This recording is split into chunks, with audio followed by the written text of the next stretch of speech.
नमस्कार शेतकरी मित्रांनो, छत्रपती शासन या आपल्या यूट्यूब चॅनलमध्ये सर्वांचे हार्दिक स्वागत आहे। शेतकरी मित्रांनो, कांदा उत्पादक शेतकऱ्यांसाठी हा व्हिडिओ अत्यंत महत्त्वाचा आहे, कारण केंद्र सरकारने यापूर्वी कांद्याच्या निर्यातीवर बंदी घातली होती। देशांतर्गत उपलब्धता वाढवणे आणि किमती नियंत्रित राहण्याच्या उद्देशाने सरकारने हा निर्णय घेतला होता। या निर्णयानुसार पुढील वर्षी मार्चपर्यंत कांद्याच्या निर्यातीवर बंदी घालण्यात आली होती, परंतु आज दिनांक 23 मार्च 2024 रोजी पुन्हा एक बातमी आली आहे की केंद्रीय ग्राहक संरक्षण मंत्रालयाने येत्या 31 मार्च नंतर सुद्धा कांद्यावरील निर्यातबंदी कायम राहील असा निर्णय जाहीर केलेला आहे।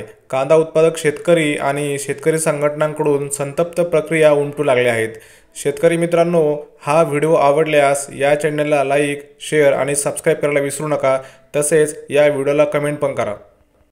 असे व्हिडिओ बघण्यासाठी या चॅनलला आत्ताच सबस्क्राईब करा। धन्यवाद।